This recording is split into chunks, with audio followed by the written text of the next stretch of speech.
we are going to be learning about the Chinese Exclusion Act. As a result, I've put up our objectives for today and our do now. So just take 2 minutes to start off with your do now, maybe set up a notebook or double check that you have the packet from online. And then we're going to get into today's lesson. Mr. Fernie, I've been to ask are we on lesson 5? Yes. So maybe I'll zoom in because maybe lesson 5 wasn't visible, but yes, lesson 5 right there.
Okay, so our time is now up for the do now. I'm going to ask that you raise your hand if you would like to answer our question.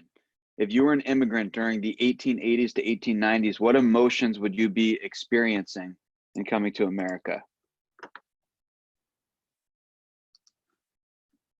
Okay, I see that Lysandra's raised her hand. So Lysandra, you're unmuted. Okay. If I was an immigrant during the 1880s and 1890s, my emotion would be experiencing the coming to America.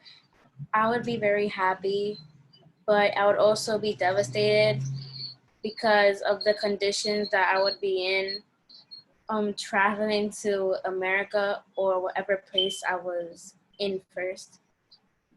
I see. Yeah, I definitely relate to that. There's this like excitement maybe, but at the same time, you know, we're not necessarily in the free yet. And then I'm going to let Lemuel share. Lemuel, what do you think you'd be experiencing if you were coming to America in the 1880s? I would think that it would be like freedom and it would be good. But then if I was an immigrant, I would feel disappointed when I get to America because I would think that it would be good, but then I saw that it was kind of not because you don't get that much freedom. Interesting. Yeah, that's definitely an interesting take, Lemuel, and it kind of matches up with Lysandra's. So thank you both for sharing. I think you're onto something there, but we could all have different answers here. What I'm going to do now is refresh my screen here because it is not mirroring, but I'm going to give you right now some definitions that I want you to write down. So when you're done writing these down, you can message me individually in the chat and just say done. So I have an idea of where people are at. But I'm just going to read out these definitions for you. So our key terms for today, one is melting pot. Melting pot is a nickname for America because of all the cultures living together in large cities. So as a result, everybody was kind of in this big pot being mixed together. And so different races and different ethnicities were all in one city, all in one community. Americanization, adapting American ideals or views. Assimilation, becoming like another culture or group. Discrimination, unfair treatment or unjust handling of someone based on race, gender, age, or some sort of identity marker. So I'll read through those one more time. Melting pot, a nickname for America because of all the cultures living together in large cities. Americanization, adapting American ideals or views. Assimilation, becoming like another culture or group. Discrimination, unfair treatment or unjust handling of someone based on race, gender, age, or identity. So in Lysandra and Lemuel's answers for the do now, they kind of touched on some of these vocabulary terms. Their answer reflected some of these, that there was some discrimination towards immigrants that did not enable them maybe to move up as they thought they would be able to. And then assimilation and Americanization, where maybe people did not have the freedoms that they thought they would in America. And so these are important terms to talk about and reflect on. So once again, when you're done, just message done to me in the chat, so I know that you have finished copying them down.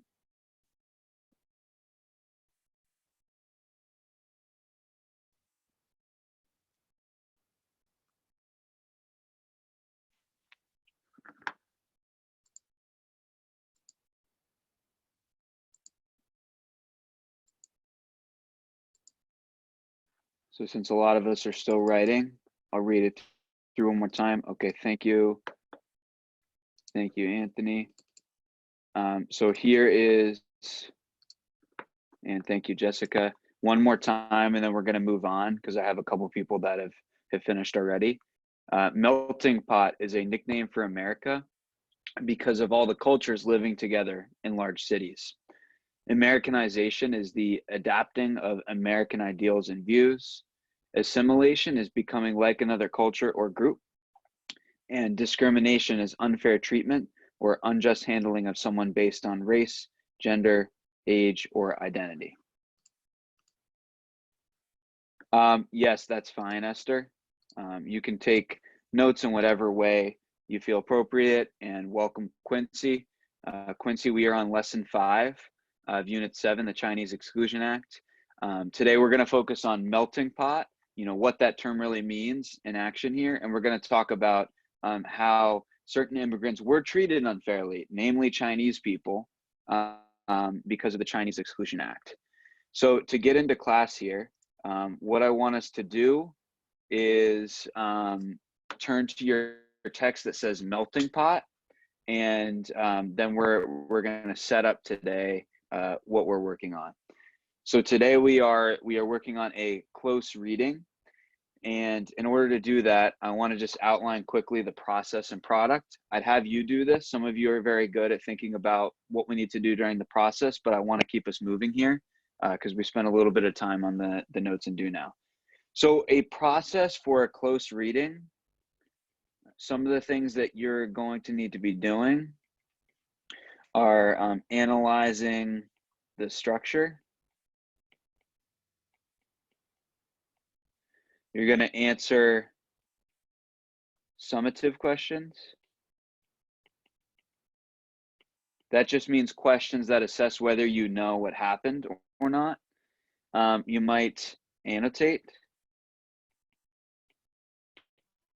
And you might take notes separately. But of course, you're going to read carefully. That's obviously the main thing, but all these other things help us get the main idea here.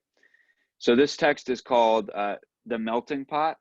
So I will demonstrate this one for you since it's our first text. So I'll read through this and provide you with some notes and annotations, but I want you to be doing these things as well as we go through it.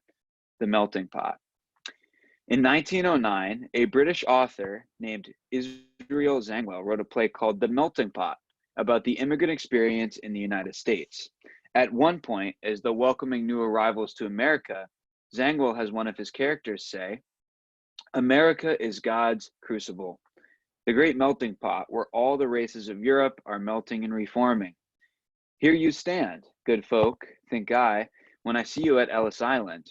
Here you stand in your 50 groups with your 50 languages and histories and your 50 bloody hatreds and rivalries. But you won't be long like that, brothers, for these are the fires of God you come to. These are the fires of God. A fig for your feuds and vendettas. German and Frenchmen, Irishmen and Englishmen, Jews and Russians, into the crucible with you all. God is making the American. Zangwill's image of a melting pot has been used by many to describe the process by which immigrants become American, mixing together, perhaps marrying one another, or maybe just living side by side. Zangwill didn't say. The great transformation would take place. On American coins, you will find the moot e pluribus unum, which is Latin for out of many, one. That refers to the creation of a single nation out of many states under the American Constitution. But the melting pot image seemed to give the motto a new meaning. Out of many different people, one people, the American people. So I'm going to pause there before I finish because this is just giving us background knowledge. And then we have a paragraph that's going to have us do a little more reflecting. And let me accept Logan here. So welcome, Logan. We're on lesson 5 of unit 7, the Chinese Exclusion Act. So what is really critical here is that Zangwill is kind of describing this sort of mystical forming of people to make them American. You forget about your feuds and your fights that you had, and you become American. You adopt English, you adopt these values, and then voila, you're American. So let me just refresh my screen here so I can share my notes as I go through this. Okay, so some important things maybe to highlight in here for us is that we can highlight from the actual text here, but you won't be long like that, brothers, for these are the fires of God you come into. These are the fires of God, a fig for your feuds and vendettas. So this fig here means basically like some peace to some of these fights that you've been doing. Put aside some of the conflicts that you've had and come in and become American because you're now brand new. And so it's giving a lot of power to the idea of being American. You know, it might seem a little bit, there might be like a hint of sarcasm here that all this is just going to go away. But I think to some extent, this is the idea is that, you know, when you become American, you have this new identity and now everything's going to be okay. Even though we know that's not exactly true. Right here we know this phrase, perhaps it might have been in our National Latin Exam studies here. E pluribus unum, it's on the subway station at 96th Street on the Q as well. So some of you might have seen that before. And it means that despite all these people, we can come together and be one America. So it's trying to unite us here. So that's just some highlights from this text. And note that it comes from Israel Zangwill, who wrote The Melting Pot. So that's where this name Melting Pot comes from. So now that we've done that, let's read the last paragraph and then think about maybe some things that we need to account for the product of this. Was Israel Zangwill correct? Is that what happens? That question is a difficult one, and not everyone would answer it the same way. We can say this much for sure. If the image of a melting pot does fairly describe how immigrant peoples become Americans, then for most of these peoples, the melting process took a long time, often several generations, to work. And it was rarely easy. Well, so let me highlight this here.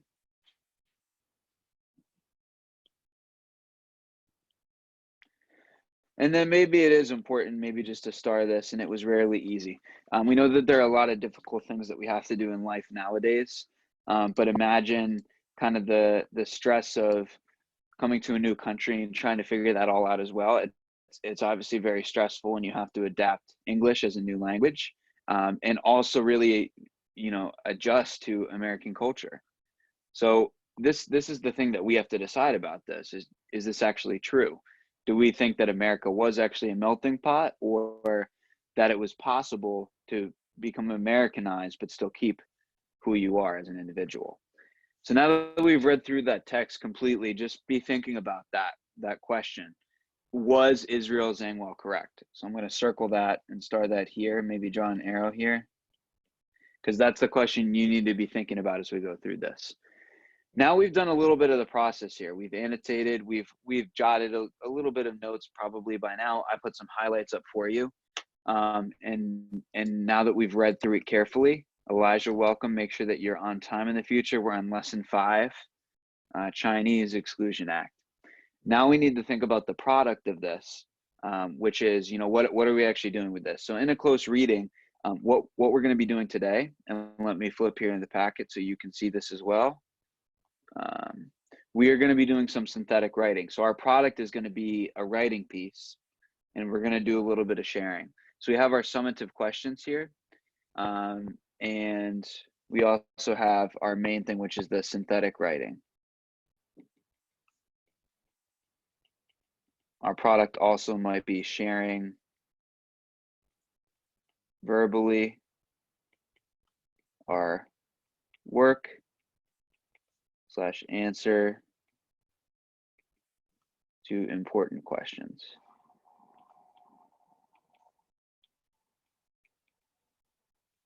So that's what our product is going to be for today, which is always good to clarify. So now it comes down to what we're actually doing today. So today we're going to be reading about the Chinese Exclusion Act. To give you some background, just listen carefully here. The Chinese Exclusion Act was basically one of the things we can look to see racism and discrimination against Chinese people as they were immigrating to the U.S. So the Chinese Exclusion Act was basically an act that was passed to limit the amount of people that could come in from China. This was essentially saying that America is the land of the free and opportunity, but you can only come to America right now if you bring certain value. There was a little bit of sentiment, which means feeling, from people that they didn't want more people coming into the U.S. because they were just adding space. Things were becoming packed in the bigger cities. And there were becoming less and less jobs because more people were immigrating. And so people wanted to limit the amount of people that could actually come in. And so Chinese people, some were discriminatory towards them and said, we don't want you to come in because of how you look or where you're coming from. And so we can maybe think about what that feels like and why that could be problematic as we read here. So you are going to read the Chinese Exclusion Act. That's the first text. And then you're going to read an actual, so you're reading about the text, and then you're going to read an actual excerpt from it. So it hasn't refreshed on my screen yet, but it will shortly. There's an actual excerpt taken from this document. So you're going to read both of those, and then you're going to answer the summative questions that follow. So let me refresh my screen here once again so that you can see this. So here are the summative questions you're going to answer after each text. There you go. And you're reading these two texts. You're going to read a text about the Chinese Exclusion Act, and then you're going to read an excerpt from it. So I'm going to ask someone to raise their hand and just tell us what we're actually doing today. So what should you be doing for the next 10 minutes? All right, Naya, I'm going to unmute you. Okay, so today we're going to be reading the Chinese Exclusion Act, and then we're going to answer the question, and then after that we're going to read excerpts from the Chinese Exclusion Act, and then we're going to answer those questions, and then when we come back together, we're going to answer the prompt. Yep, absolutely. Thank you for sharing, Naya. I'm going to mute you now. That was excellent, right to the point. So 10 minutes, I'm going to give you to read both of these texts here. I realize that might be a little bit tight for some of us, but I want to push us to really focus on the main details and thinking about what's going on here in our own mind. Do we agree with it? And those questions will help you do that. And then you're going to prepare yourself after 10 minutes. You can just message me individually and say, I'm ready for the prompt, so I can know if we've finished early. But now you have 10 minutes to start reading both of these texts independently, and I will put up each text for 5 minutes if you're missing your packet. So 5 minutes for this first text, 10 minutes total. You can start now. Message me in the chat if you have questions.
Okay, so the time is up, so I'm going to switch the text here.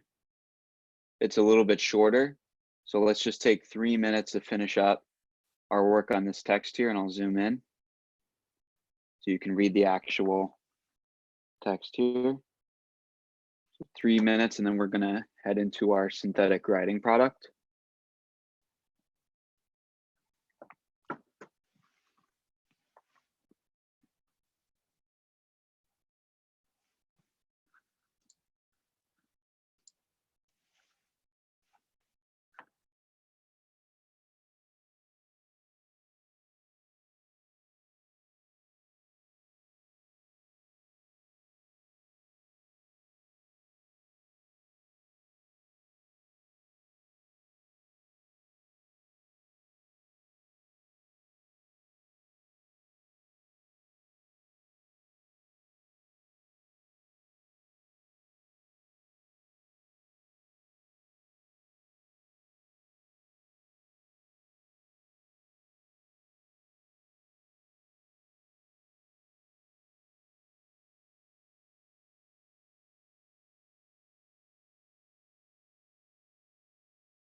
Okay, so our time is up.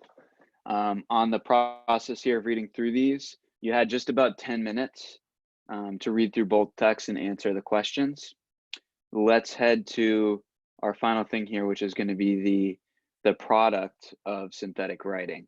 So can someone hit the raise hand button and remind us what we do for synthetic writing? What steps do we take?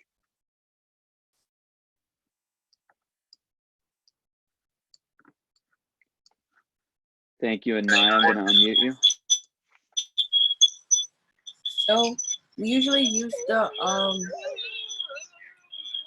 like the phrase claim, reasoning, and evidence, because if we have a claim, our reason, and then evidence, our response should be strong.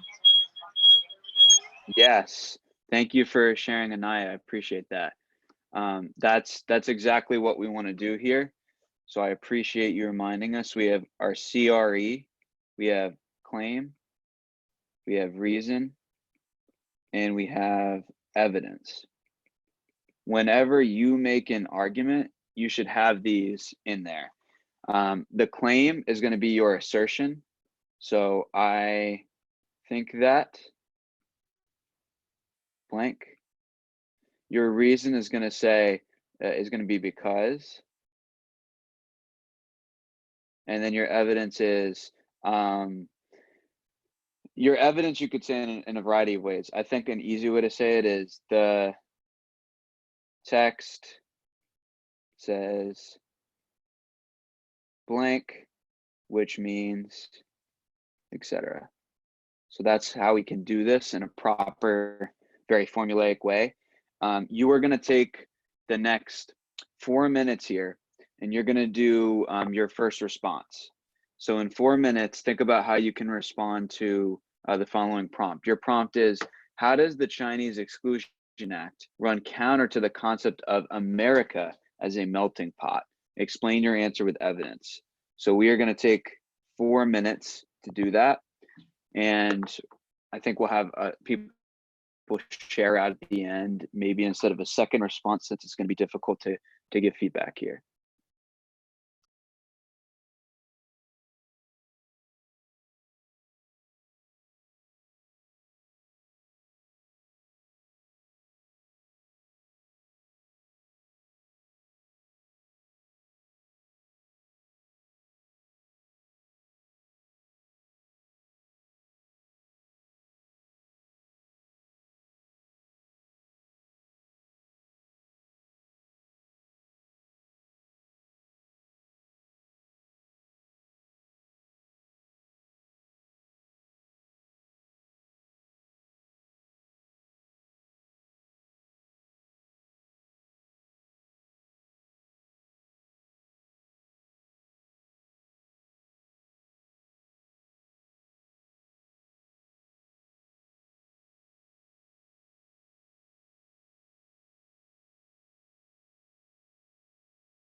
Quincy, can you hear me?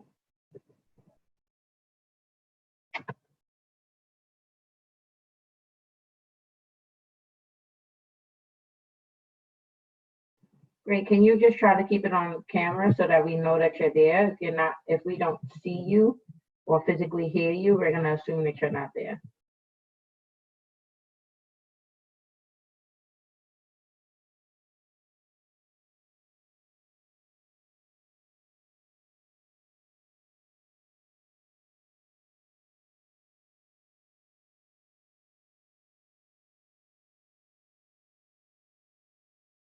Okay, so our time is up. What I want to do is have a couple people raise their hand here. So hit the raise hand button if you'd like to share.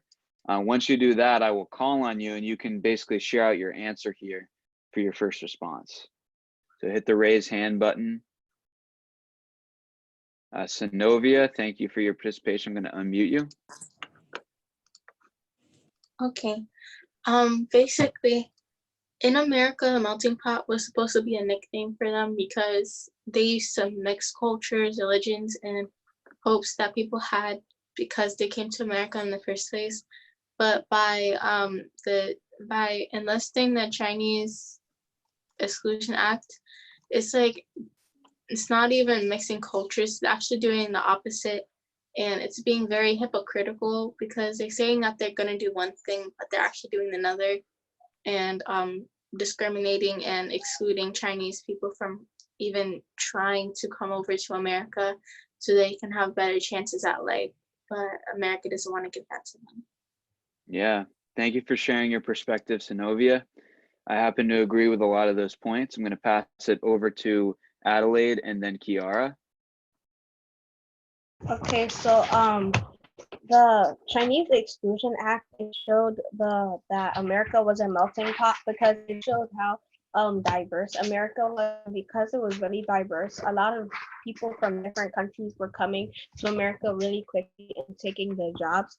And I know this because it said in the text, it says, during the gold rush, thousands of Americans from the East, where they had opposed European immigration, frequently came with nativist attitudes, and non-American whites, Irish and Russian, who had suffered from nativism, saw that in attacking the Chinese, they elevated their own status. So this is showing how there are so many different types of people, and they went through the same thing just to be in America.